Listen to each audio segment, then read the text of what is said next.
le disais tout à l'heure, donc est scientifique de formation, il a un doctorat en physique, et il est également membre de la communauté Notre-Dame de Fatima.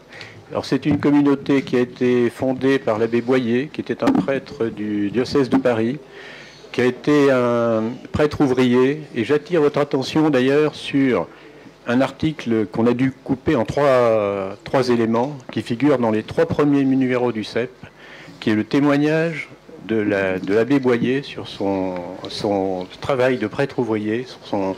Et c'est vraiment un témoignage à la fois poignant, mais extrêmement intéressant, extrêmement important. Et pour ceux qui ont pris le CEP en route, et il y en a quand même, et c'est heureux, un certain nombre, tout cela est sur Internet. Hein.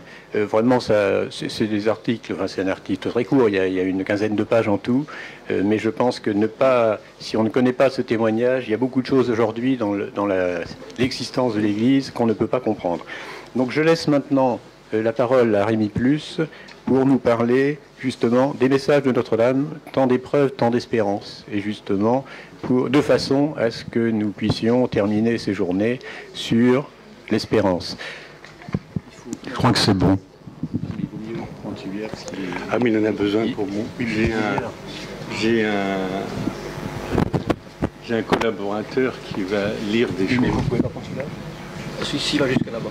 Ah non. Ah oui, pardon. Excusez-nous, hein, c'est... attendez, j'ai une question. Jusqu'à quelle heure? Jusqu'à quelle heure? Dites-moi, je prends les dispositions. Merci beaucoup. Merci à M. Tassot qui me permet de parler ici de la mission qui nous a été confiée, du moins à l'abbé Boyer, dont il vient de parler, par Monseigneur Veuillot, cardinal de Paris, de la diffusion des messages de la Sainte Vierge à Fatima et à la Salette, oui, tout à fait, dans l'intérêt supérieur de l'Église, disait-il. pas de problème, merci. Je voulais vous dire un mot de la communauté, mais je le ferai à la fin si le temps me reste, pour passer tout de suite à l'essentiel. Je vais vous dire des choses que vous n'êtes pas habitués, du moins pour la plupart d'entre vous, à entendre. Parce que tout le monde connaît bien sûr la Vierge Marie, la bonne mère, l'enfant Jésus dans les bras, qui fait des miracles, des sources miraculeuses, à Lourdes, à la Salette, qui exauce nos prières, etc. Tout ça c'est vrai, bien sûr. Mais il y a un autre aspect de la Sainte Vierge qui n'est pas prêché.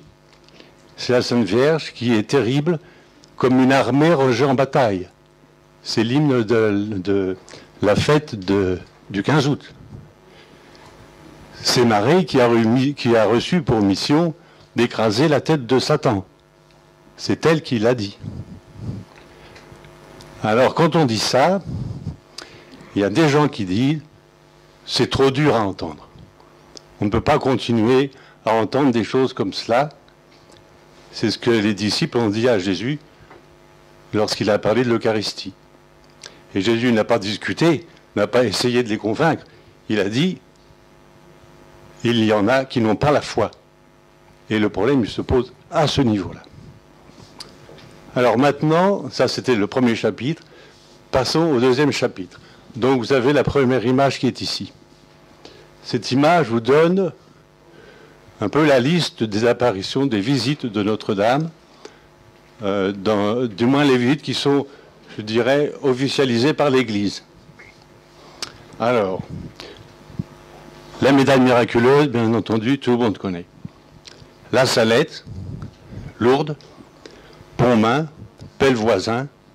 Alors j'ai mis les entretiens avec Marie-Julie. Je ne sais pas si c'est tout à fait officiel dans l'Église, mais je sais qu'il y a bien des gens qui aiment beaucoup Marie-Julie. On en parlera un petit peu. C'est tout à fait en accord avec ce que dit Notre-Dame à Fatima et à la Salette. Ensuite, il y a Fatima, Borin, Paneux et Akita au Japon, plus récemment, jusque dans les années 80. Deux remarques. Premièrement, la Sainte Vierge est beaucoup apparue en France au début. Ensuite, elle a été au Portugal, en Belgique et au Japon. Pourquoi cela? Probablement parce que la France est la fille aînée de l'Église, Peut-être que le royaume de France est le royaume de Marie, c'est ce que disait le pape Benoît XIV. Et peut-être aussi, c'est la deuxième chose, parce qu'on n'a pas écouté suffisamment en France ces demandes. Alors il y a deux aspects dans les visites de la Sainte Vierge que je veux souligner, parce qu'ils sont tout à fait surprenants. L'image suivante, s'il vous plaît. Voici Notre-Dame de la Salette. On l'appelle la Vierge en pleurs. La Sainte Vierge pleurait. Bon. Cette image a été faite par les bénédictines de Bayeux, et vous verrez, à gauche et à droite, le marteau et les tenailles. Je ne sais pas si ça se voit bien. Le marteau et les tenailles. On le verra mieux tout à l'heure. L'image suivante vous remontre à nouveau Notre-Dame de la Salette. Ça, c'est la statue que nous avons chez nous à Fatima, dans les Landes. Je l'ai mise parce qu'on voit marquer « Celle qui pleure ». C'est le nom que lui avait donné Léon Blois dans son livre sur la Salette. Maintenant, nous allons... Alors, on peut dire, bon, la Sainte Vierge a pleuré à la Salette, bon, très bien. Mais voilà, elle n'a pas pleuré que à la Salette. L'image suivante va vous montrer, vous l'avez déjà ici. Si mon cher, non, la suivante, c'est bon, voilà. Maintenant, c'est au lecteur de lire. Les pleurs répétés de Notre-Dame. Les larmes de Marie expriment la mystérieuse douleur de Dieu, intimement meurtri par nos offenses. Rue du Bac, La Salette, Lourdes, Pomain, Pellevoisin, Fatima, Akita. La Sainte Vierge a des larmes dans les yeux. Marie pleure, la Dame pleure, la profonde douleur de Marie. Le visage de Marie est empreint d'une extrême tristesse. Le cœur de Marie est couronné d'épines. La blessure de Marie est profonde et douloureuse. Voilà la première surprise des visites de Notre-Dame. Surprise qui échappe pratiquement à tout le monde. On a reçu le 19 septembre, c'est l'anniversaire de Notre-Dame de la Salette, on a reçu un prêtre chez nous qui a célébré la messe et qui a dit « Ah oui, moi je suis allé à la Salette, oui j'ai vu, première statue, la Sainte Vierge est assise. Et ensuite on la voit debout. » Mais je lui ai dit « Mais la Sainte Vierge, avez-vous remarqué qu'elle pleurait ?» Silence. Non. C'est très curieux. Pourtant c'est absolument étonnant, la Sainte Vierge qui pleure. On devrait en parler partout. Première surprise. Voici maintenant, dans l'image suivante, vous allez voir le cœur immaculé de Marie tel qu'on la représente. C'est une brochure qui est éditée au Portugal. Ça y est, j'ai dû bouger. J'ai dû bouger quelque chose. Voilà, excusez-moi. Passons maintenant à la deuxième surprise. Ce sont les gestes de Marie. Vous voyez ici Notre-Dame à la Salette, au lieu même. Notre-Dame est debout, c'est la deuxième attitude qu'elle a eue devant les enfants. On voit les enfants d'ailleurs. Et vous voyez sur la poitrine de la Sainte Vierge le Christ en croix avec le marteau et les tenailles dont je parlais tout à l'heure. On va les voir un peu mieux sur l'image suivante qui est une statue qui est chez nous à Fatima où on voit très bien, on voit un peu ses larmes parce que la photo n'est pas très bonne, mais on voit très bien le crucifix. Oui, c'est ça, le Christ en croix, avec les deux instruments de la Passion. Et l'image suivante va nous montrer que ces symboles montrent que Marie veut nous rappeler le sacrifice de Jésus-Christ, de la rédemption, comme si on avait tendance à l'oublier. Marie nous rappelle la rédemption par la croix et l'absolue nécessité de notre conversion. À la Salette, Marie montre Jésus en croix avec les outils de la Passion. À Pomain en 1871, Marie montre un crucifix sanglant. Et à Fatima en 1917, Marie montre l'enfer aux enfants. Plongés dans une grande mer de feu étaient les démons et les âmes, comme s'ils étaient des braises transparentes, noires ou brûlées, avec une forme humaine. Ils flottaient dans cet incendie soulevé par les flammes. Cette partie du message de Fatima a été révélée en 1942 par Pie XII. Ce n'est pas quelque chose de nouveau. Marie faut aussi nous rappeler que l'enfer est une réalité. Ça c'est mon opinion, hein. Mais enfin ça paraît tellement évident. Et à tel point que la Sainte Vierge, à Fatima, elle a demandé qu'après chaque dizaine de chapelets, on récite une prière. Et dans cette prière, il est dit « Préservez-nous du feu de l'enfer ». Voilà ce que veut montrer la Sainte Vierge. C'est quand même la deuxième... Je dis deuxième surprise parce que ce ne sont pas des choses que l'on entend d'habitude. Et c'est pourtant le message, une partie du message que la Sainte Vierge a voulu nous dire. Maintenant, passons au chapitre suivant, ce sont les paroles de la Sainte Vierge. Les demandes aux enfants. À la Salette, l'invitation. Avancez mes enfants, n'ayez pas peur. Je suis ici pour vous annoncer une grande nouvelle. À la Salette, aux enfants Mélanie Calva et Maximin Giraud. Mélanie, ce que je vais vous dire maintenant ne sera pas toujours secret. Vous pourrez le publier en 1858. Eh bien, mes enfants, vous le ferez passer à tout mon peuple. Allons, mes enfants, faites-le bien passer à tout mon peuple.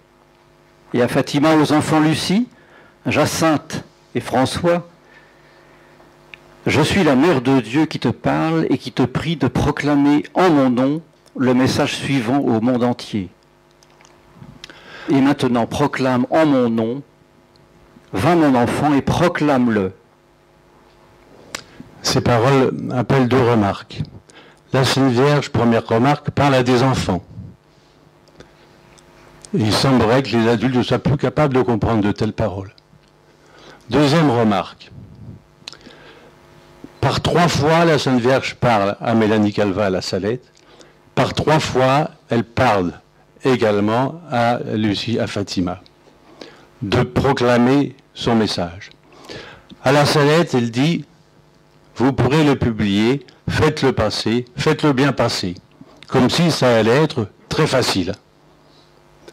En 1917, devant l'échec de la Salette, la Sainte Vierge prend un autre mot. Elle dit proclame-le. Proclame-le, c'est un peu comme Jean-Baptiste qui proclamait dans le désert. Ça veut dire que maintenant, les gens n'écoutent pas, mais il faut le proclamer quand même. Ça, c'est mon interprétation. Hein. Il y a aussi le mot, je vais vous annoncer une grande nouvelle. Ça m'a fait penser aux anges qui parlent aux bergers. Je suis ici pour vous annoncer une grande nouvelle. La Sainte Vierge a annoncé une grande nouvelle. Avec très peu d'écho. Pour ne pas dire pas d'écho. Alors, nous allons maintenant poser des questions que tout le monde se pose. Qu'en est-il des messages à notre époque? C'est l'image suivante. Qu'en est-il des messages à Notre-Dame? Ces messages sont pratiquement tombés dans l'oubli, il faut bien le reconnaître. C'est pas la peine de se voiler la face. À la Salette, on ne donne que la partie du message où la Sainte Vierge parle aux enfants de la mauvaise récolte de jurons que donnent les paysans dans les champs. Mais tout le secret de la Salette, il passe sous silence.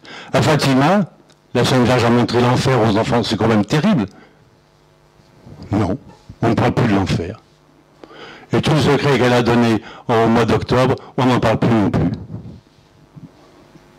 Alors, nous allons ici maintenant vous donner des citations de ces messages. Je ne vais pas faire des grandes citations, ce sont des coupures. Avec le défaut, bien entendu, que ce sont des phrases tirées de leur contexte et qui peuvent être donc interprétées. On peut toujours dire, ah bah oui, évidemment, en rassemblant comme ça des petits bouts de phrases, on arrive à faire dire quelque chose qui est contraire à ce que disait l'auteur. Alors, les textes des messages, ils vous sont donnés en entier, vous les prendrez, c'est distribué gratuitement, ça c'est le travail de la communauté, ce sont ces petites brochures que M. Tasso a gentiment montré tout à l'heure, ils sont à votre disposition à l'entrée. Servez-vous, même si vous en voulez, plusieurs exemplaires. Et si on n'a pas assez, on vous en enverra. Voilà ce qu'on peut faire.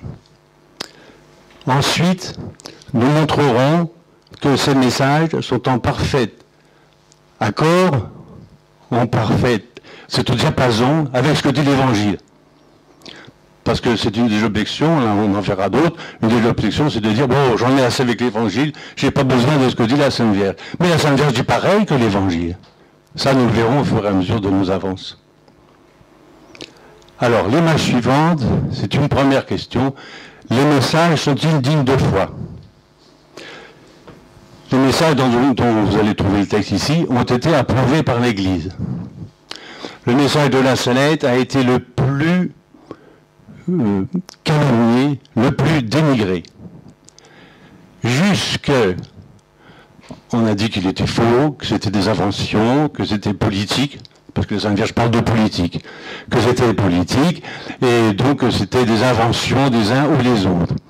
Mais voilà qu'en 1999, un prêtre qui s'appelle Corteville a retrouvé dans les archives du Vatican l'original écrit de la main de Mélanie Calva qui a été donné au pape.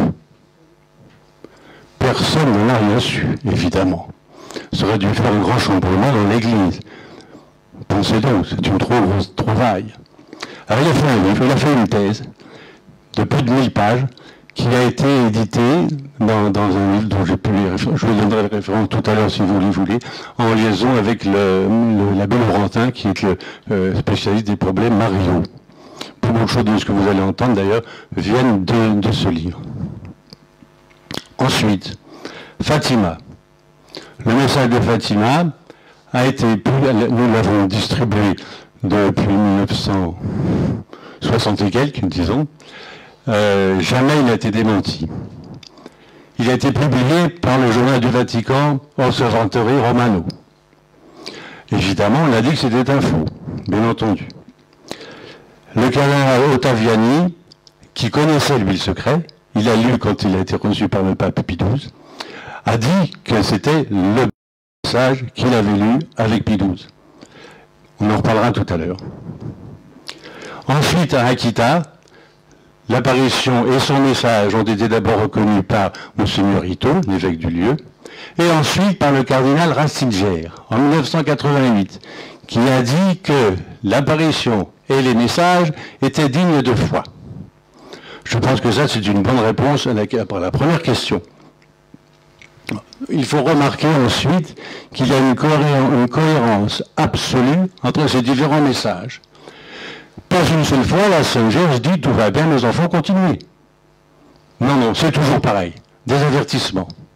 Bon. Deuxième chose, il y a un certain nombre de prophéties qui se sont réalisées. On va les voir dans la diapositive suivante. À Pomain, la Sainte Vierge leur dit « priez mes enfants, Dieu vous exaucera ». La guerre de 70 s'arrête, miraculeusement. On a su après que les Allemands avaient vu la Sainte Vierge dans le ciel qu'ils empêchaient de passer. Bon, je ne vais pas m'étendre, mais si vous avez besoin de précision, je vous le donnerai plus tard. À Fatima, la guerre va finir, c'est la guerre de 14, évidemment. Mais si on essaie d'offenser Dieu, il en commencera une autre. À Marie-Jahénie, quand vous verrez l'aurore boréale apparaître, sachez que ce sera le signe d'une guerre prochaine. Ça n'a pas tardé, 1939. Fatima, 1917. Si l'on accepte mes demandes, la Russie se convertira et on aura la paix.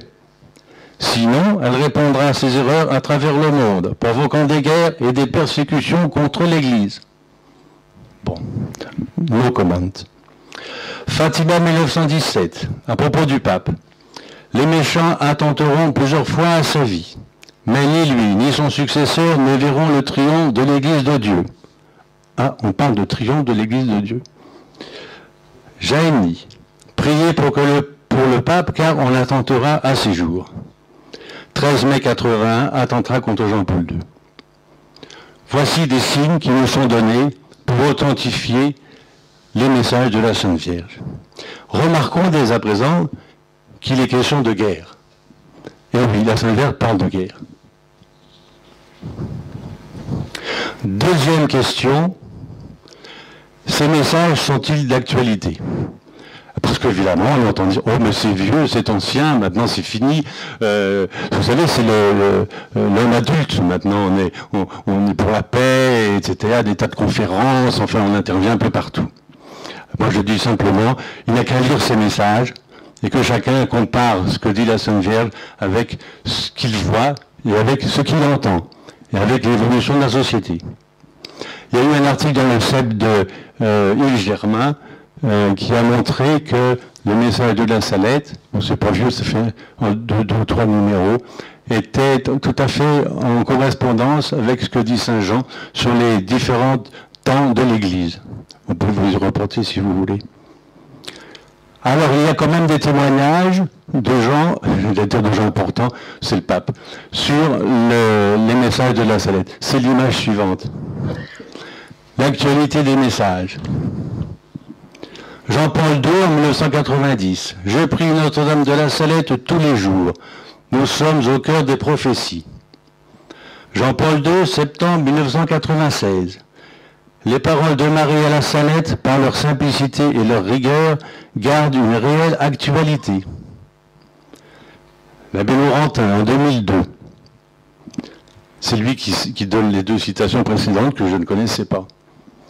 Les travaux de l'abbé Cortoli, c'est celui qui a fait sa thèse, confirment la valeur, la cohérence et même l'actualité des messages de la Salette, et la valeur trop méconnue des voyants, vite sacrifiée sur l'autel de la critique politique et rationaliste. Il a tout à fait compris le problème. Maintenant, nous passons aux paroles mêmes de la Vierge Marie. L'image suivante, c'est le constat. Je laisse la parole au lecteur. Le constat fait par Notre-Dame, le monde, les affaires religieuses, les affaires civiles, le travail de Satan. Dans les affaires religieuses, les chefs, les conducteurs du peuple de Dieu ont négligé la prière et la pénitence, et le démon a obscurci leur intelligence. À la Salette. Toujours à la Salette, il ne se trouve plus personne pour implorer miséricorde et pardon pour le peuple. La sainte foi de Dieu étant oubliée, chaque individu voudra se guider lui-même et être supérieur à ses semblables. Et dans les affaires civiles, toujours à la Salette, on abolira les pouvoirs civils et ecclésiastiques. Tout ordre et toute justice seront foulés aux pieds. On ne verra qu'homicide, haine, jalousie, mensonge et discorde, sans amour pour la patrie ni pour la famille. Les gouvernants civils auront tous le même dessein qui sera d'abolir et de faire disparaître tout principe religieux pour faire place au matérialisme, à l'athéisme, au spiritisme et à toutes sortes de vices. Quant au travail de Satan, l'ordre ne règne plus nulle part, même aux postes les plus élevés. C'est Satan qui gouverne et décide de la marche des affaires. Notre-Dame de Fatima. Les mauvais livres abonderont sur la terre et les esprits des ténèbres répandront partout un relâchement universel pour tous ceux qui regardent le service de Dieu. Notre-Dame de la Salette. Les esprits des ténèbres auront un très grand pouvoir sur la nature. Satan réussira à semer la confusion dans l'esprit des grands savants qui inventent des armes avec lesquelles on peut détruire la moitié de l'humanité en quelques minutes. Remarquons que nous avons, en ces quelques phrases, la réponse à plusieurs des questions qui ont été posées par divers conférenciers hier et aujourd'hui. On ne peut pas les détailler, mais enfin, bon, vous pouvez y réfléchir et trouver vous-même les réponses à ces questions, notamment ce matin. Bon, je ne sais pas si vous appelez des images, enfin, la diapositive suivante, s'il vous plaît. Alors, il s'agissait du monde, et maintenant, le constat fait par Notre-Dame, la France. La peine de Marie. Depuis le temps que je souffre pour vous autres, jamais vous ne pourrez compenser la peine que j'ai prise pour vous autres. Mon cœur maternel est brisé de plus en plus. Mon royaume de France devient le centre de tous les abîmes du mal. J'ai pleuré sur la France, j'y ai tracé le chemin de la croix. J'ai ouvert des fontaines pour y laver les malades. J'ai consolé mon peuple, promettant de le sauvegarder. Tout cela n'a pas touché le coupable. Constat sur le refus de la France. La France, que n'ai-je pas fait pour elle? Que d'avertissements, et pourtant, elle refuse encore d'entendre. La France doit pleurer. Les temps sont très mauvais, des malheurs vont fondre sur la France. L'orage va éclater sur la France où j'ai voulu manifester les prodiges de mon divin cœur et dévoiler ses secrets. Mes enfants, c'est la France qui, la première, sera meurtrie, déchirée, persécutée. Priez, priez, priez encore, je sauverai la France, mais il faut qu'elle pleure. La France a corrompu l'univers, un jour elle sera punie.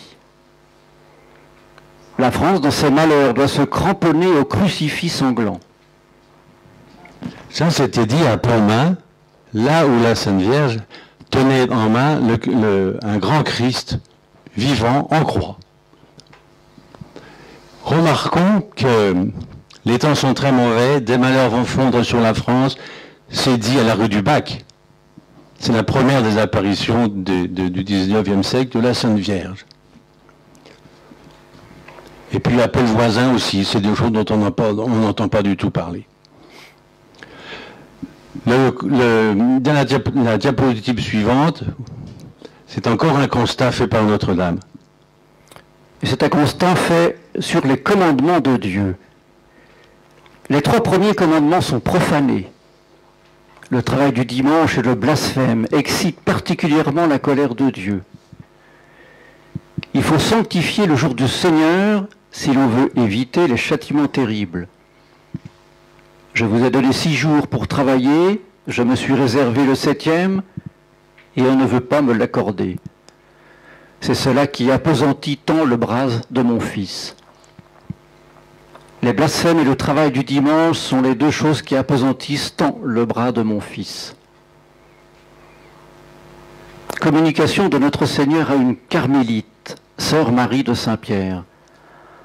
L'infraction des 3 premiers commandements de Dieu a irrité mon Père. Le saint nom de Dieu est blasphémé et le saint jour du dimanche profané, mettant le comble à la mesure d'iniquité. Le père Lamy, qui était curé de la Courneuve vers 1930, avait reçu des communications de la Sainte Vierge. Notre Seigneur m'a dit que la guerre avait eu 3 causes, les blasphèmes, le travail du dimanche et la prostitution de la chair dans le mariage. La profanation du dimanche, c'est un manque à l'adoration. Les jeux et les sports, tels qu'ils sont compris actuellement pour la plupart, sont une attaque directe de Satan contre les offices du dimanche. Afin d'éviter les châtiments du ciel, il faudrait d'abord que les catholiques se concertent pour observer et faire observer la sanctification du dimanche. Quand le travail du dimanche entre dans une âme, c'est comme la gangrène, tout y passe. Juste un petit ajout pour vous dire qu'il est facile de comprendre, dans l'état actuel des choses, à quel point les premiers commandements de Dieu sont profanés. C'est encore bien pire, bien entendu. Qui d'ailleurs pourrait maintenant réciter les 10 commandements de Dieu? Quant aux jeux de l'Église, n'en parlons pas, bien entendu. Alors un petit mot pour vous dire que Sœur Marie de Saint-Pierre, et avec le saint homme de Tours, certainement certains les connaissent, sont les apôtres de la réparation aux outrages. On en parle beaucoup dans le livre de M. Rebillard. Le livre, je l'ai vu, il est ici. C'est sur les découvertes relativement aux représentations de la Sainte Face de notre Seigneur. Quant au Père Lamy, probablement des Parisiens ici le connaissent, il était curé à la Courneuve, c'était une sorte de curé d'Ars qui est quelques années passées, qui a eu des vrais fervents entretiens avec la Sainte Vierge. Et je vous fais une petite parenthèse, je n'avais pas mis cette dernière diapo sur le dimanche et les blasphèmes. Je me suis dit, oh, avec ce qu'il y a avant, la France et le monde, ça va. Et puis voilà que j'ai eu le livre de Rebillard, où il parle comment ça s'appelle, du travail du dimanche et des blasphèmes. Et voilà, le livre du Père Lamy, le relis, encore du dimanche et des blasphèmes. Ah, dit là, je ne peux pas passer, c'est des signes. Alors je vais rajouter ces diapos, et c'est tellement criant de vérité par rapport à notre vie actuelle que vraiment j'avais grand tort de passer à côté. Hein.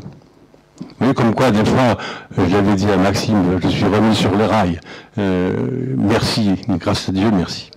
Bon, l'image suivante va vous montrer les conséquences de notre conduite, de la conduite des hommes. Alors, les conséquences sur les âmes. Vous avez vu l'enfer où vont les âmes des pauvres pécheurs, parce que personne ne prie et ne se sacrifie pour elles. Les conséquences sur la nature. La nature demande vengeance pour les hommes, et elle frémit d'épouvante dans l'attente de ce qui doit arriver à la terre souillée de crimes. Les saisons seront changées, la terre ne produira que de mauvais fruits. Vous voyez que ce matin, on n'était pas loin de ce problème. Hein. La réponse, nous l'avons. Voilà un extrait des paroles de la Sainte Vierge. Les paroles, si je puis dire, de constat. Voilà.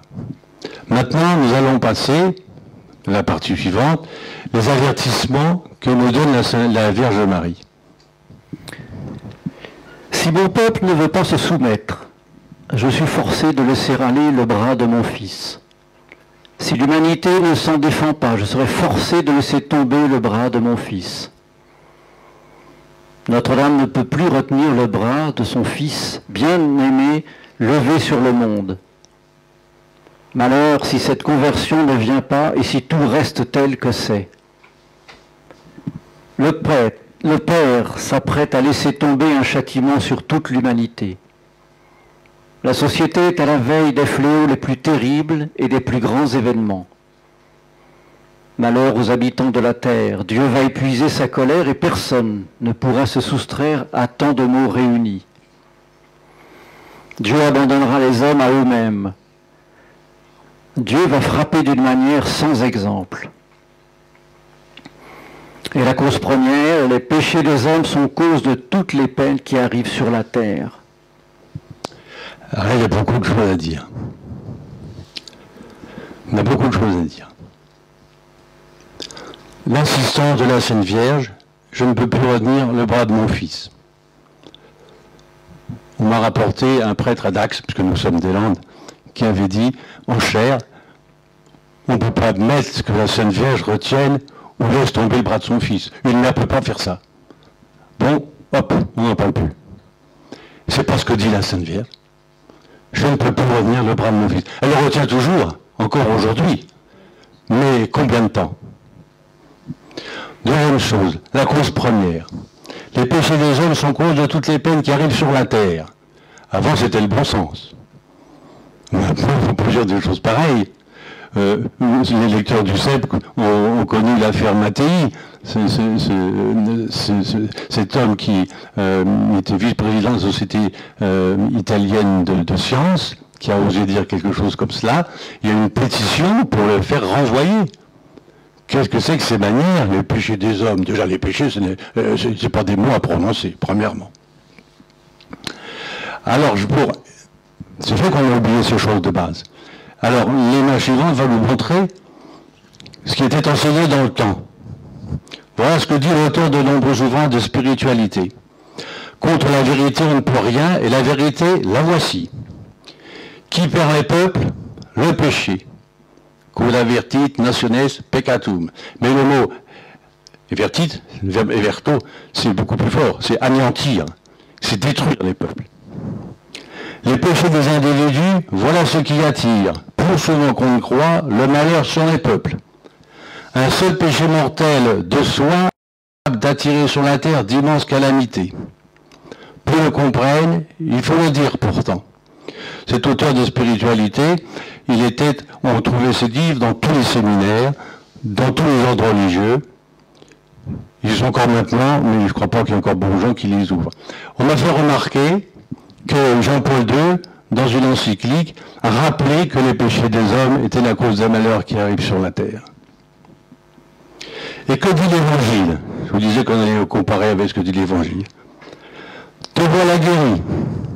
Ne pêche plus, de peur qu'il ne t'arrive quelque chose de pire. Tiens, voilà Jésus qui dit les péchés sont à cause des malheurs. Tout le sang qui a été répandu sur la terre depuis la création du monde, depuis le sang d'Abel, le juste, tiens, il croyait à Abel d'ailleurs, bizarre, retombera sur vous. Je vous le dis en vérité, tout cela viendra fondre sur cette génération qui nous a enseigné à fuir la colère qui vient. Au jour de Noé, on mangeait, on buvait, les hommes prenaient femmes, les femmes recevaient des maris, jusqu'au jour où Noé entra dans l'arche. Le déluge vint et les fit tous périr. J'ai mis cette citation parce que la Sainte Vierge va nous parler du déluge. Au jour de Lot, on mangeait, on buvait, on achetait, on vendait, on plantait, on bâtissait. Mais le jour où Lot sortit de Sodome, Dieu fit pleuvoir du ciel, du feu et du soufre, et les fit tous périr. Tiens, voilà que Dieu intervient directement. Si vous ne faites pas pénitence, vous périrez tous semblablement. C'est en rapport avec la chute de la tour de Siloé sur 18 hommes, etc. Voilà que l'Évangile dit pareil que la Sainte Vierge. On va le voir tout à l'heure. Si vous ne faites pas pénitence, vous périrez tous pareillement. Alors après cet avertissement, la Sainte Vierge lance des appels. Les appels, les voici sur l'image suivante. Les appels de Notre-Dame. J'adresse un pressant appel à la terre. J'appelle les vrais disciples du Dieu vivant et régnant dans les cieux. J'appelle les apôtres des derniers temps, les fidèles disciples de Jésus-Christ. J'appelle tous les vrais imitateurs de mon Fils Jésus-Christ, tous les chrétiens et les apôtres des derniers temps. Combattez, enfants de lumière, vous, petit nombre qui y voyez. Alors ils appellent à la pénitence. Pénitence, pénitence. Embrasser la terre en signe de pénitence à Lourdes. Pénitence, pénitence à Fatima. Ils appellent à la prière. Priez, mon fils se laissera toucher. Mais priez mes enfants, Dieu vous exaucera.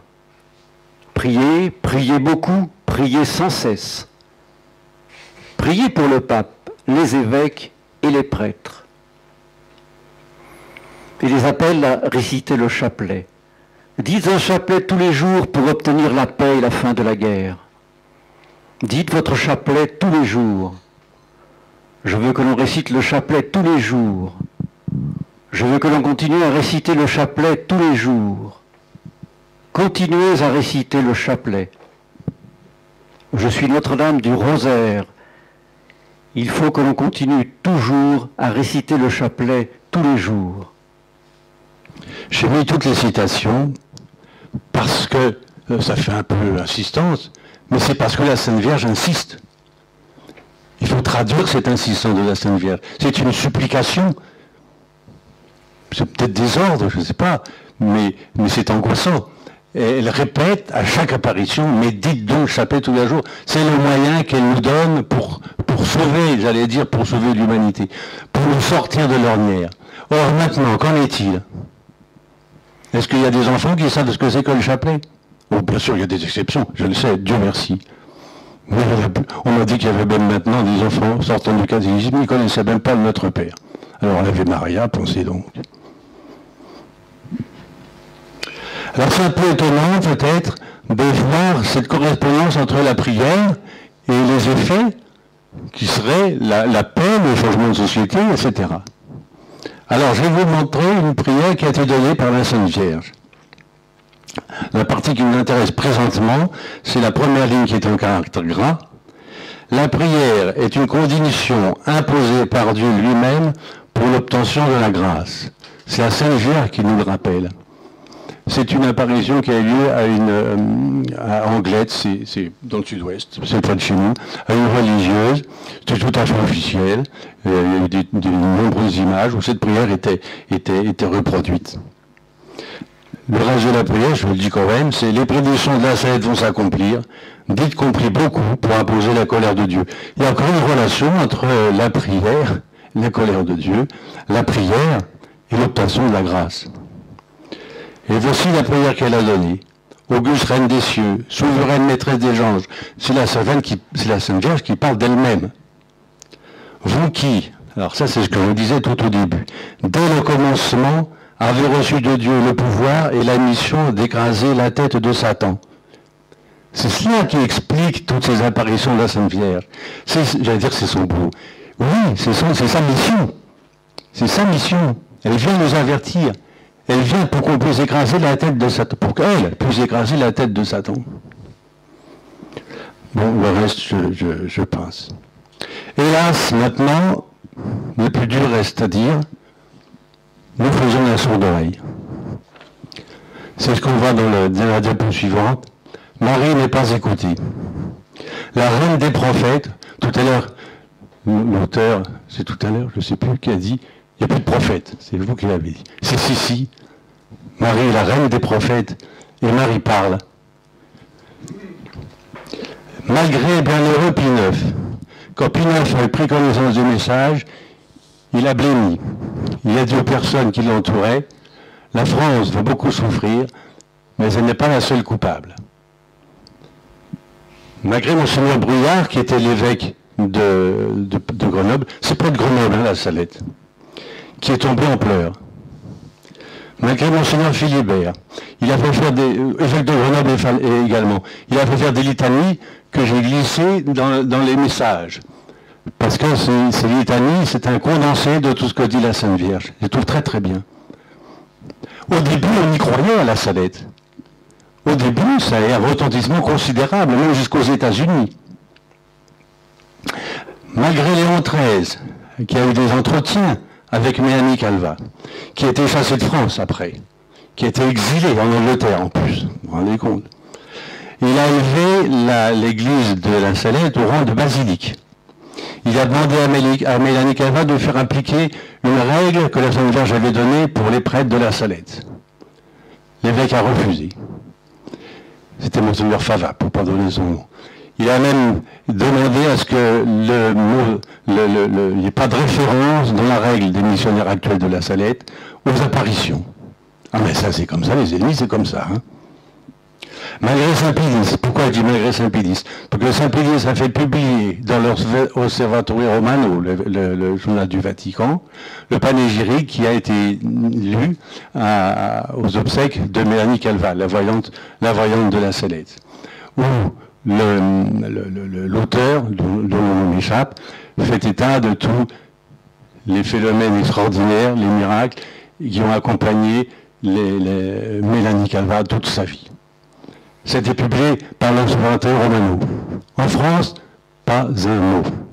C'est pas moi qui le dis, c'est l'abbé Laurentin, dans le livre dont j'ai parlé tout à l'heure. Alors Marie, elle-même, dénonce l'opposition à ces paroles dans des termes extrêmement clairs. Marie prévient de l'hostilité à ces messages. Je suis la mère de Dieu qui te parle et qui te prie de proclamer en mon nom le message suivant au monde entier. Tu t'attireras, ce faisant, de fortes hostilités. Nous ne faisons pas cas. Si je veux que mon fils ne vous abandonne pas, je suis chargé de le prier sans cesse pour vous autres. Vous n'en faites pas cas. Ceux qui auraient dû faire passer mes paroles n'en ont pas fait cas. Ils les ont méprisées, et pour la plus grande part, ils ont refusé leur confiance. On a fait peu de cas de ce que j'ai révélé. Et les messages sont cachés. J'ai eu la douleur de voir remiser, sous-scellées, les dernières pages du secret de la Salette, qui aurait dû être livré au monde. On va jusqu'à envelopper mes dernières paroles sur la Sainte Montagne et à les faire disparaître. Alors ça, c'est la référence. Je l'ai mis, c'est Marie-Julie Jahenny, parce que c'est exactement ce qui s'est passé quand le texte écrit par Mélanie Calvat est tombé de la chemise. C'est miraculeux. Il rangeait une chemise dans un dossier et le papier est tombé. Et c'était le texte écrit de la même Mélanie Calvat du secret de la Salette, qui a été mis sous scellé. C'est exactement ce que la Sainte Vierge a dit. Hélas, nous sommes obligés de le constater. Comparons maintenant tout cela avec ce que dit l'Évangile. Ce que dit l'Évangile à propos des prophètes. Marie, reine des prophètes. Je vais vous envoyer des prophètes, des sages et des scribes, vous tuerez les uns, vous crucifierez les autres, et vous en fouetterez d'autres. Jérusalem, tu tues les prophètes et lapides ceux qui sont envoyés vers toi. Ils se sont bouchés les yeux. Ils se sont bouchés les yeux. C'est un phénomène volontaire. Pour que leurs yeux ne voient pas, pour que leurs oreilles n'entendent pas, pour que leur cœur ne comprenne pas et qu'ils ne se convertissent pas. C'est Jésus-Christ qui parle. Ces paroles peuvent être appliquées absolument, à mon avis, à la Vierge Marie. La Sainte Vierge est venue, elle a constaté, elle nous a prié, elle nous a avertis, et maintenant, elle nous a annoncé des fléaux, disons, elle a annoncé les fléaux qui nous menacent. C'est la diapositive suivante. Les fléaux qui nous menacent, l'annonce. Le constat d'échec. L'humanité n'a pas évolué comme Dieu l'attendait. L'humanité a été sacrilège et elle foule aux pieds le don qu'elle a reçu. Voici, le temps se rapproche toujours plus, l'abîme s'approfondit toujours plus et il n'y a plus d'issue. Pour un temps, Dieu ne se souviendra plus de la France ni de l'Italie parce que l'évangile de Jésus-Christ n'est plus connu. L'annonce des malheurs. Malheur aux habitants de la terre, Dieu va épuiser sa colère et personne ne pourra se soustraire à tant de mots réunis. Un moment viendra où le danger sera grand, des grands malheurs arriveront. Le Père Céleste s'apprête à infliger un grand châtiment à l'humanité entière. La comparaison avec le déluge. C'est alors que Dieu punira les hommes plus durement et plus sévèrement qu'il ne les a punis par le déluge. Ce sera un châtiment plus grave que le déluge. Alors ça, c'est récent, c'était à Akita, et comme par hasard, c'est un 13 octobre. 13 octobre 1973. Or, le grand message du Fatima, c'est aussi un 13 octobre. C'est le 13 octobre 1917 qui a eu le grand miracle du soleil que la Sainte Vierge a fait pour convaincre. Hélas, avec très peu d'écho. Deuxième annonce de fléau. Les fléaux qui nous menacent, les guerres civiles et le feu du ciel, l'Église et l'intervention de Dieu.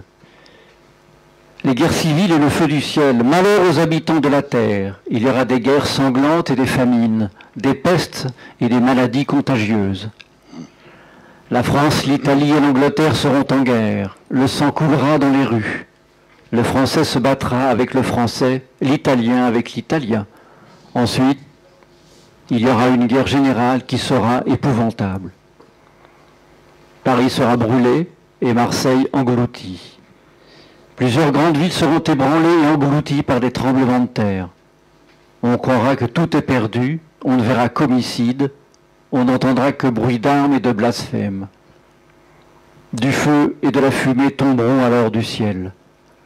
Un feu tombera du ciel et anéantira une grande partie de l'humanité, les bons comme les méchants. L'Église. Mais aussi, il viendra pour l'Église un temps des plus dures épreuves. Les bons seront martyrisés, le Saint-Père aura beaucoup à souffrir, diverses nations seront détruites. Ni les prêtres, ni les fidèles ne seront épargnés. L'intervention de Dieu, qui pourra vaincre si Dieu ne diminue le temps de l'épreuve?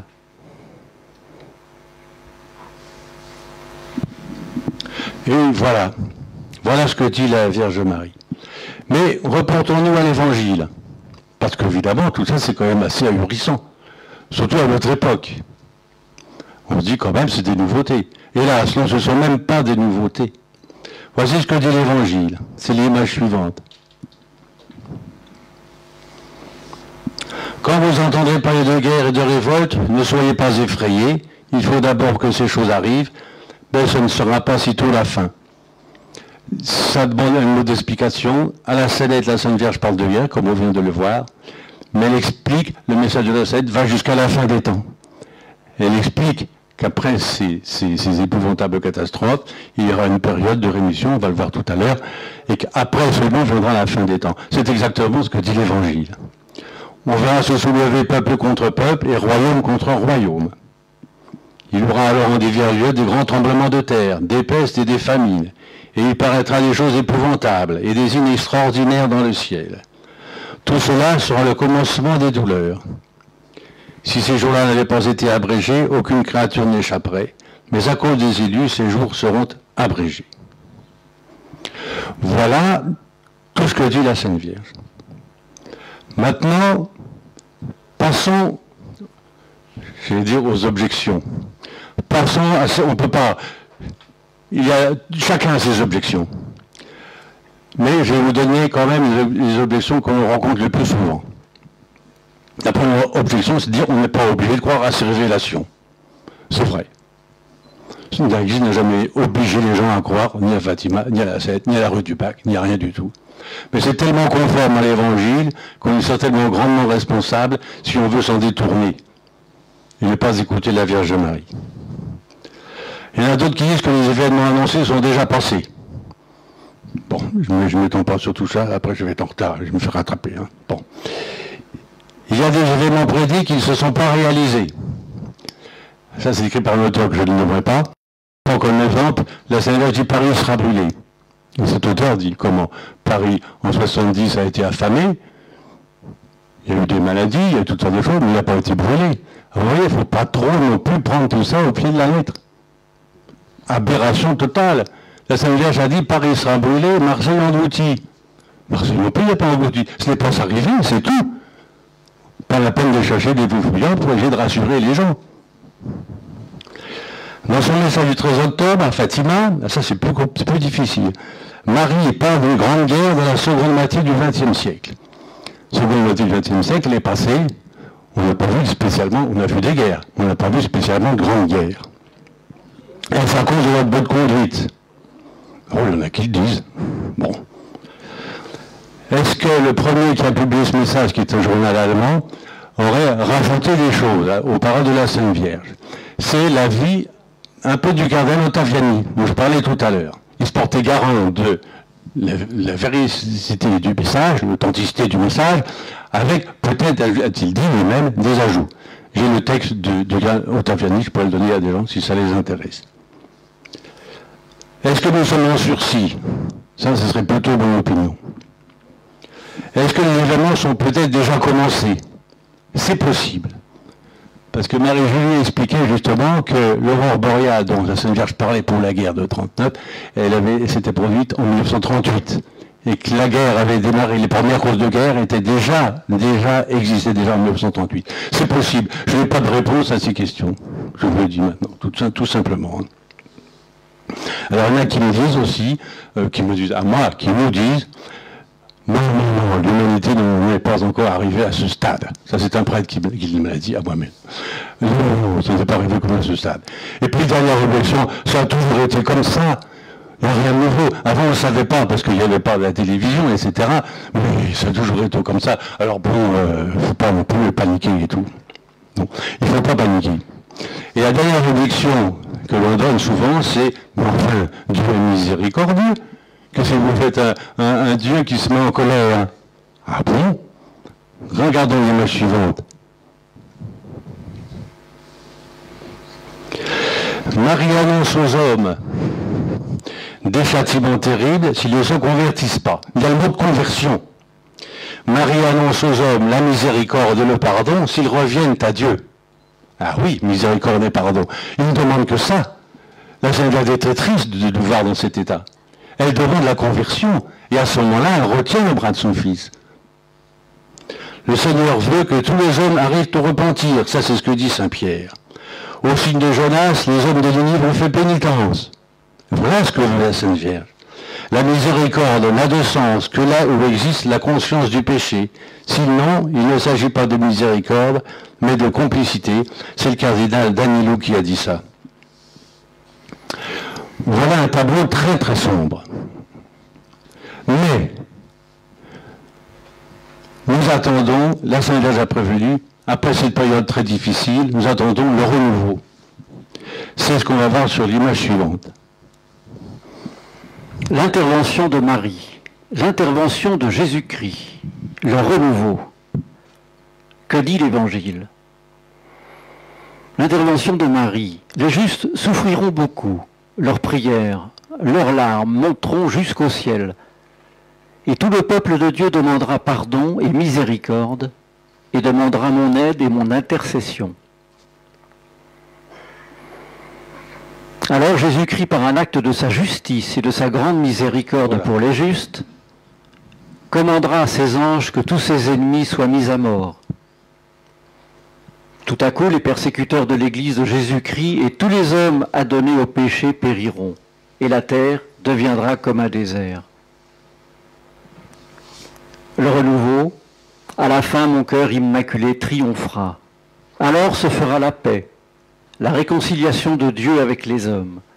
Jésus-Christ sera servi, adoré et glorifié. La charité fleurira partout. Plus tard, cependant, lorsque ceux qui survivront à tout seront encore vivants, on invoquera de nouveau Dieu et sa magnificence, et l'on servira de nouveau Dieu comme naguère, lorsque le monde n'était pas encore si corrompu. Les nouveaux rois seront le bras droit de la Sainte Église, qui sera forte, humble, pieuse, pauvre, zélée et imitatrice des vertus de Jésus-Christ. L'Évangile sera prêché partout, tous les peuples et toutes les nations auront connaissance de la vérité. Et que dit l'Évangile?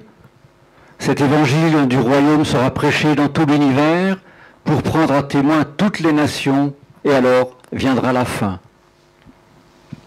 Ça correspond exactement, l'Évangile, je veux dire, avec tout ce que nous a dit la Sainte Vierge. Après cette période, il y aura unité parmi les ouvriers de Jésus-Christ. Il n'y aura plus qu'une seule religion. Et après cette période de paix et de prospérité, viendra la fin des temps. S'il est temps, j'en dirai un petit mot, mais on verra plus tard. Alors qu'est-ce qui va changer après ce renouveau? C'est la diapo suivante, s'il vous plaît. Qu'est-ce qui va changer? C'est marqué. Dieu sera servi et c'est le moment respecté partout, c'est ce qu'on vient de voir. L'Évangile sera prêché partout, c'est ce qu'on vient de dire. Il y aura unité parmi les ouvriers de Jésus-Christ. Il n'y aura plus des protestants, des catholiques ceci, des catholiques cela, etc. Il y aura unité, il y aura une seule Église, forte, pieuse, humble. Voilà. Les conducteurs de peuple seront les protecteurs de l'Église. On va revenir un petit peu ce qui a déjà existé au Moyen-Âge. L'enseignement ne sera plus entre les mains des ennemis de Dieu, ce qui est vraiment le cas actuellement. On le disait tout à l'heure, hein, si vous n'êtes pas dans la ligne, vous êtes éjecté. L'économie sera rétablie dans la justice et l'équité. Les sciences ne seront plus dirigées contre Dieu et sa création. Mauvais coup pour Darwin et compagnie. L'innocence de Dieu devant le mal et la mort sera reconnue. Pourquoi je dis ça? Parce que dire qu'il y a évolution, c'est dire que c'est Dieu qui a fait le mal et la mort. Il y a bien eu des morts avant le péché originel, puisqu'il y a eu l'évolution depuis des millions d'années, peut-être même des milliards. Alors, donc c'est bien Dieu qui est accusé, nous avons mis dans cette... C'est un peu ce qu'ont dit les musulmans hier, avec leur bien et leur mal. Enfin bon. L'innocence de Dieu, bon. L'Esprit Saint seul pourra nous conduire à l'entière vérité. Les savants pourront découvrir les vraies lois du monde. Ça, c'est un petit coup de pied à mes anciens collègues. Conclusion, c'est l'image suivante. Échec des tentatives de Marie pour notre conversion. La vraie foi se perd. L'évangile de Jésus-Christ n'est plus connu. C'est Marie qui le dit, ça. La situation morale et politique empire. Le temps d'épreuve à traverser semble très proche. Ça, c'est mon opinion aussi. Le temps du renouveau est très attendu. Je crois que c'est l'opinion générale, au moins dans cette assistance. Que faire? Écoutez Notre-Dame, acceptez ses demandes, prières, particulièrement le chapelet, celle qu'il demande. C'est à la portée de tout le monde. On peut le faire n'importe où, n'importe quand. Pénitence. Comprendre les véritables causes de nos malheurs. Pourquoi? Pour savoir les expliquer. Il ne faut pas que les gens disent si Dieu existait, ça n'arriverait pas. Non, non, il faut expliquer aux gens que si ça arrive, c'est parce que nous existons et que nous conduisons mal. Et c'est nous qui provoquons notre propre mal. C'est très important de le dire, parce que tout le reste, c'est du blasphème. Et là, il faudra le dire, peut-être même dès maintenant, dès qu'on peut. Évidemment, quand on voit ce qui est arrivé au professeur Mattei, on a un peu peur, mais ça fait rien, il faut le dire. Ce sont nos péchés qui provoquent les malheurs que nous voyons. Et puis être prêt naturellement, spirituellement et matériellement. Je vois que j'ai encore 2 minutes. Alors, l'image suivante va vous donner un texte qui est extrait du livre du Père Lamy dont je parlais tout à l'heure, le curé de la Courneuve, parce que c'est très, très enrichissant sur ce qui se passe actuellement. J'écoutais avec la plus grande... C'est lui qui parle. Il a écouté ce que lui disait la Sainte Vierge. J'écoutais avec la plus grande attention ce que disait la Sainte Vierge. Et après, j'ai essayé de classer ces choses dans mon esprit. J'étais aussi abasourdi par la révélation qu'elle me faisait d'une guerre imminente. J'ai pris part à la peine qu'elle exprimait. Si on avait écouté, la guerre ne serait pas arrivée. Elle demandait des pénitences, le retour à Dieu, mais personne n'a fait la commission.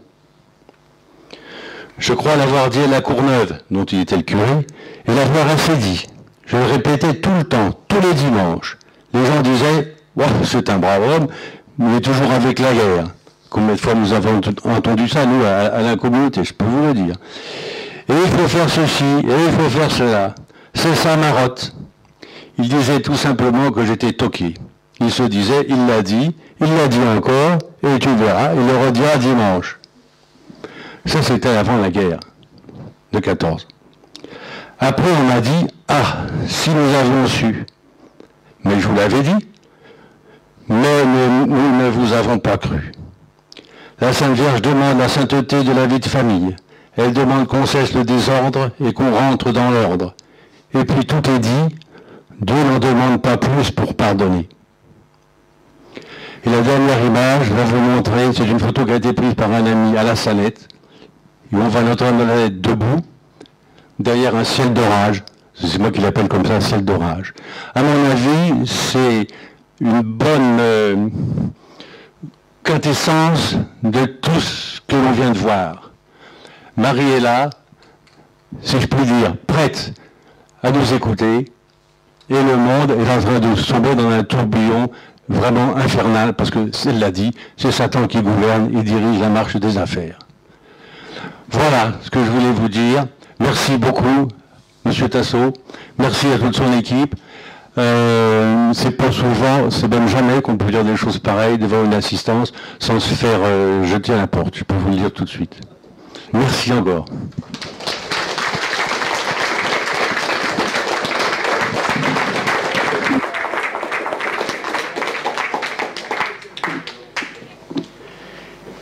Bon, je crois que là, on avait une synthèse très intéressante. Évidemment, beaucoup d'entre nous, je pense la plupart, connaissent tous ces messages, on les a lus, mais on n'a pas fait ce travail de confrontation, de mise en parallèle qui montre à la fois la cohérence, la pertinence et, je pense, le caractère manifestement prophétique de tous ces messages.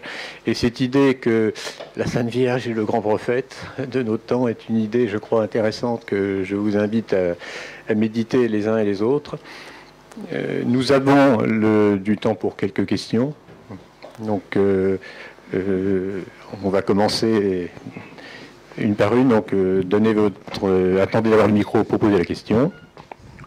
Non, c'était juste une remarque plus qu'une question. Vous n'avez pas mentionné un certain nombre d'apparitions de la Vierge un peu partout dans le monde, mais en particulier une en France, la première en 1664, je dirais, donc c'était à Notre-Dame-du-Lot.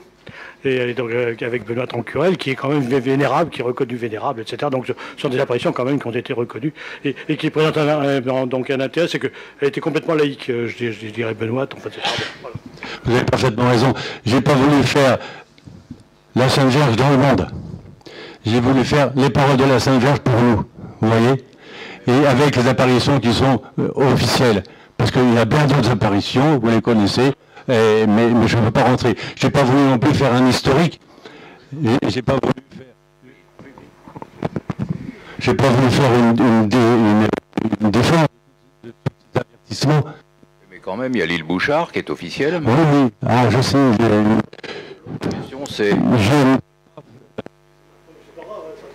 Je ne peux pas faire un comment ça s'appelle, une exposé totale en une heure de toutes les apparitions. Je vais parler des choses les plus connues qui sont les moins contestables et puis que je connais. Parce que les Bouchard, je connais, mais je serais incapable d'en parler parce que je ne connais pas suffisamment bien. Alors que Fatima La Salette, ça fait quand même, je peux vous le dire, cette année, c'est le 50e anniversaire de nos diffusions, depuis donc 1962.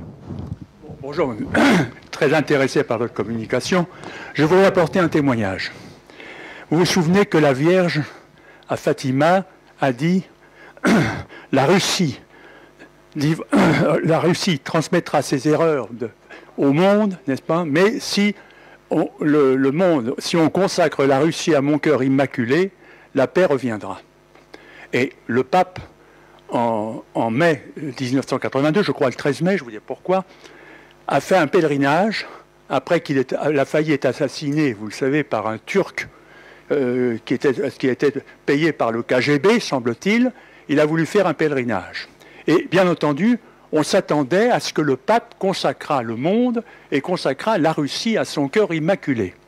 Moi-même, d'ailleurs, qui suis fatimiste, puisque je pratique le chapelet et la communion réparatrice des 5 samedis, j'avais écrit d'abord à mon curé pour lui demander de consacrer la Vierge, puisque c'était l'Église qui doit le faire, à son cœur immaculé. Et j'ai écrit à l'évêque de Versailles, dont dépend mon curé, pour qu'il en fasse autant. Et bien entendu, je me suis rendu comme pèlerin et j'ai assisté, donc j'étais témoin de ce pèlerinage. Et à un moment donné, le pape, et on voyait bien qu'il n'osait pas, si je puis dire. Il a dit « Oh monde, je te consacre à telle Vierge, je te consacre le monde !» Et j'ai entendu « Et la Russie !» Et j'ai eu la confirmation par sœur Lucie, à laquelle j'ai écrit, n'est-ce pas, et qui m'a dit qu'effectivement, de ce point de vue, la consécration a été faite. Que s'est-il passé? Peu de temps après, Léonid Brejnev, secrétaire du Parti communiste russe, a été atteint de démence. Et j'ai vu à la télévision hier, on le voyait devant le comité central et il ne savait plus exactement ce qu'il disait. Il est mort le 28 octobre 1982, c'est-à-dire 4 mois plus tard. Et ça a été le commencement de la fin du régime communiste en Russie. Et je vois une liaison nette entre cette consécration qui n'a pas été peut-être parfaite, parce qu'elle n'a pas été faite par tous les évêques, c'est évident, mais elle a été faite au moins par le pape qui a eu le courage de le dire, vous voyez ce que je veux dire, et des gens comme moi et un certain nombre de personnes qui se sont joints, si je puis dire, à cette prière. Et je crois que finalement, c'est ce que m'a écrit sœur Lucie, la Vierge a eu, en quelque sorte, a dit, oh bah bon, d'accord, c'était pas exactement ce qu'on prévoyait, mais enfin vous avez fait un geste, donc on va répondre par quelque chose. Et c'est un fait, c'est comme ça que je le prends, moi, à titre personnel. Voilà. Tout à fait d'accord avec vous, parfaitement d'accord avec vous, parce que ça montre le pouvoir de notre prière et en même temps le pouvoir de la Sainte Vierge. Et vous avez parlé de la Sénat par le Turc, ça me fait penser à quelque chose. Hier, les Turcs ont fait un exposé dont une grande partie ressemble à ce qui a été dit là. On peut se dire, tiens, ben finalement, on est d'accord, on est la main dans la main. Mais attention, ils ont dit que Jésus allait revenir. Ils ont dit que Jésus allait vivre pendant, je crois que c'est 40 ans, je sais plus très bien, etc. Alors là, je dis, attention, le retour de Jésus, ce ne sera pas pendant 40 ans une réincarnation. Ce qui va se réincarner, ce sont les antéchrists. Autrement dit, les paroles de nos gens hier, ils préparent le terrain à l'antéchrist avec pour support la vérité de ce que dit la Sainte Vierge. Le retour du Christ, ce sera fulgurant, dit-il, comme l'éclair qui va de l'Orient à l'Occident. Et on vous dira, il est ici, il est là, n'y allez pas. Hier, ils ont dit le contraire. Ça parce que j'en ai posé un problème, ce qu'ils ont dit hier. Je me suis dit, tiens, c'est bizarre, on disparaît. Alors peut-être qu'après tout, ils sont un petit peu avec des accordances avec le ciel. Et moi, alors ça c'est pas une opinion, hein. Je ne parle pas au nom de la communauté ni de rien du tout. Je crois que cette attitude est en train de préparer le terrain pour l'Antéchrist.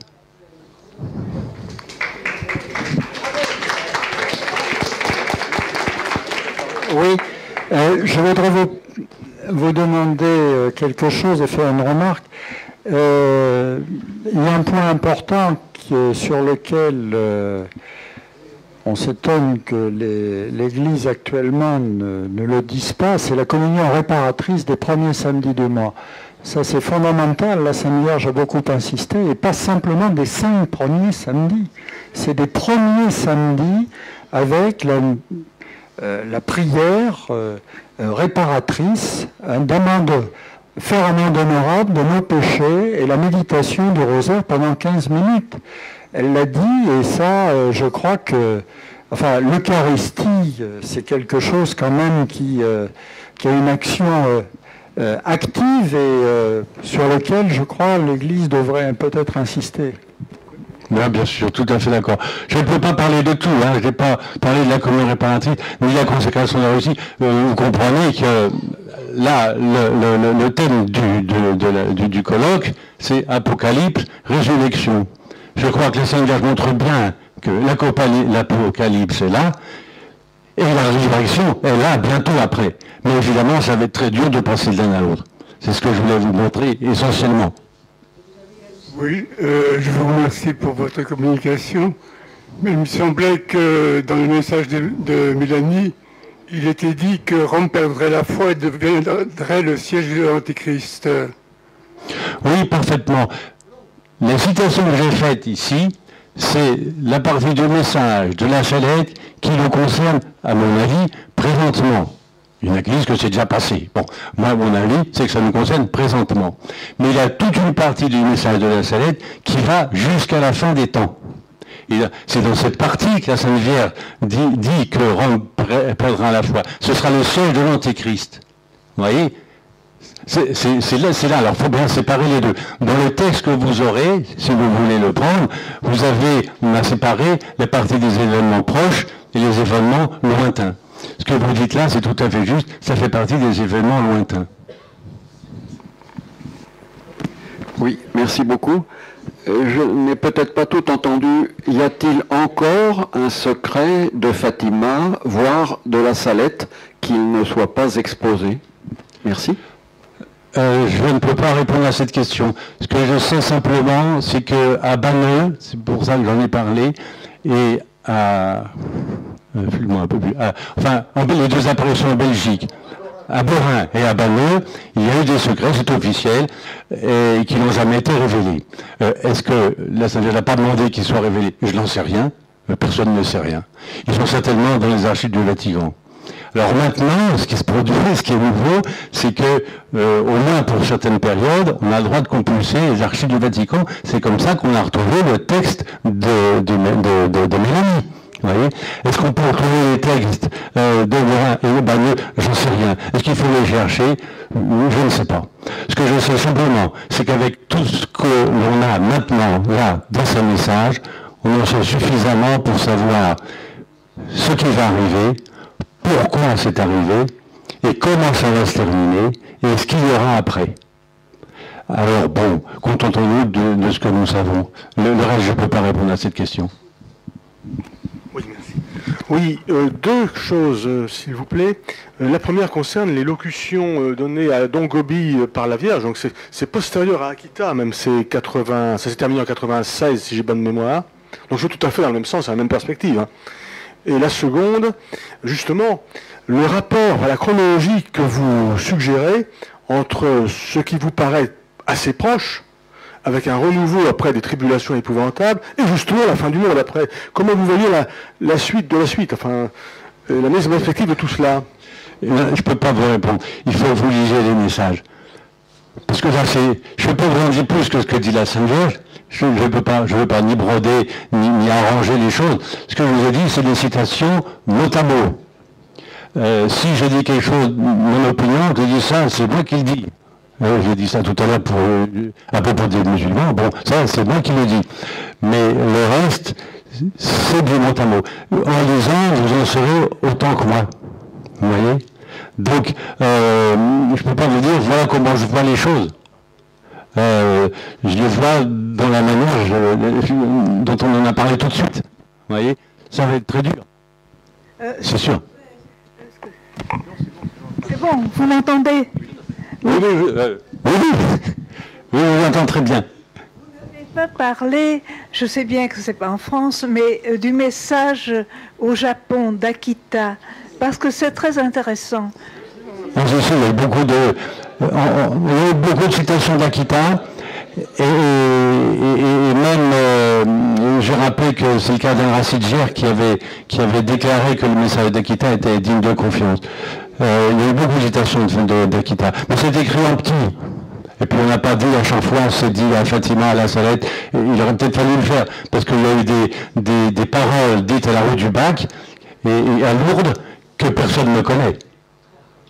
Et la rue du Bac, c'est la première fois qu'elle a une vierge dans son avertissement. Personne ne dit rien. Est-ce que vous êtes au courant au sujet du grand miracle du soleil? Certains, il y a eu 70 000 témoins, je crois. Hein? Oui, 70 000, oui. Et les premières expériences atomiques aux États-Unis, les photos n'ont pas été transmises tout de suite, ça a été beaucoup plus tard. Et en fait, il y a certains qui ont vu le miracle et qui ont pu assister à ce film, et ils disent que c'est exactement ce qu'ils ont vu. Est-ce que vous êtes au courant de ça? Ah, je ne suis pas au courant. Mais c'est possible que ce que du soleil et de la mer dont il s'est passé soit aussi un avertissement et qu'on puisse reconnaître peut-être, je ne sais pas, mais je ne suis pas au courant. Mais enfin, tout ça sont des indices que donne la Sainte Vierge. Quelqu'un parlait ce matin c'est l'orateur tout de suite, là, des petites harmoniques là, dans les notes de musique. C'est ça, il y a aussi des petites graines qui sont semées peut-être par la Sainte Vierge, mais là, je ne sais pas, je ne peux pas vous répondre. Pardon? Le danger de l'atome, peut-être, c'est ça qu'elle voulait, oui, c'est ça que je veux dire. C'est peut-être ça qu'elle voulait nous montrer, en disant, tiens, elle nous avait prévenu. Mais elle prévient aussi que les grands savants inventeront des armes avec lesquelles on peut détruire la moitié de l'humanité en quelques minutes. Il y a les armes atomiques, il y a les armes dont on parlait ce matin, les virus, etc. C'est pour ça que ça m'a donné. Moi j'avais deux questions. La première, c'est, je me suis toujours étonné, dans l'Ancien Testament, les prophètes, en gros, la plupart c'est des hommes, il y a des prophétesses. Est-ce que vous avez une explication sur le fait que ces derniers siècles, c'est soit des enfants, soit des femmes en grande majorité? Bon, il y a vous parliez du curé de la Courneuve, je crois, le père Lamy. Première question. Et deuxième question, alors c'est plus polémique. Est-ce que vous pouvez une opinion franche et nette sur ce que vous pensez de Medjugorje, puisque autour de moi, il y a plein de gens qui sont à fond là-dedans. Moi, je sais pas trop quoi en penser. Voilà. Vous savez, votre deuxième question. Les messages de Fatima la Salette qui sont officiels ne sont pas acceptés par la plupart des gens. Si en plus je dis voilà ce qu'a dit la Sainte Madame Medjugorje, on me répondra tout de suite, attendez, c'est même pas encore reconnu par l'Église. Alors, qu'est-ce qu'on pourrait répondre à ça? Donc pour l'instant, on consacre uniquement là où le terrain est solide. L'Église l'a dit. On peut le rejeter, ce que la plupart des gens le font. Mais je ne peux pas m'aventurer sur un terrain où on peut m'objecter qu'il n'y a aucune autorité pour parler de ça. Quand le Monseigneur Villot nous a demandé de continuer la diffusion de ce message, je dis continuer parce qu'on a vraiment essayé de nous empêcher. Quand il nous a dit de continuer et que c'était l'intérêt supérieur de l'Église, il parlait de Fatima et la Salette. On ne peut pas aller, vous voyez, dans des choses où on pourrait être contesté très facilement par la hiérarchie. Vous voyez? Alors que là, personne jamais nous a fait une objection sur ces messages. Personne. Depuis Villot, avant, oui. Mais depuis Villot, vous l'avez dit, si quelqu'un vous embête, je serai là. Il n'est plus là, mais personne ne nous a embêtés depuis. Je ne dis pas qu'on nous a aidés. Je ne dis pas qu'on nous pousse. On nous supporte. Dans l'Église, je veux dire. Hein. On nous supporte. On est en bon voisinage. Mais on ne peut pas en demander plus. Hein. C'est miraculeux. Les meilleures choses ont une fin. Bon, il va falloir mettre un terme à notre journée. Il y en a qui ont des trains à prendre. J'espère que vous êtes satisfait de ce que vous avez entendu. Chaque conférence aurait demandé des développements beaucoup plus importants. Je suis sûr que vous avez plein de questions qui vous restent, mais vous pouvez d'ailleurs les communiquer avec les conférenciers. Hein. Nous vous donnerons volontiers leur adresse, même par Internet, comme on dit maintenant. Je voudrais simplement, en clôture de ces journées, et je veux dire que cette image pour la clôture d'un colloque de ce genre est vraiment bienvenue, et elle est tout à fait étonnante, puisque évidemment il y a ces nuages menaçants, mais vous voyez il y a aussi un petit coin de ciel bleu, donc on voit bien que c'est à travers les difficultés que justement le bien peut arriver, c'est-à-dire la croix précède la résurrection. C'est une nécessité théologique qui malheureusement n'est pas toujours bien comprise, et qui en particulier, par exemple, n'est pas comprise par nos amis musulmans. Parce que dans leur système, il n'y a pas besoin, justement, Jésus n'a pas besoin de jouer un rôle de rédempteur parce qu'il n'y a pas eu le péché originel. Hein. Et ça, c'est une question alors, dont nous avons en aparté, mais discuté avec eux, le vendredi après-midi, et je dirais que c'est quelque chose qui pratiquement rend impossible toute collaboration avec les musulmans, je dirais presque même intellectuelle, parce qu'à un moment donné, on arrive à un blocage. C'est quelque chose qui mériterait presque un développement complet, mais ce qui est très intéressant, c'est d'aller au contact. Parce que là, on ne lit pas un livre sur les théories de l'islam, etc. On a devant nous des gens qui sont des gens de bonne volonté, qui sont des gens, je pense, très pieux, qui sont, disons, par certains côtés, on aimerait justement que nous pratiquions nous-mêmes notre religion avec la même ardeur et la même piété qu'ils manifestent dans la leur. Et en pensant à eux, je dirais deux choses.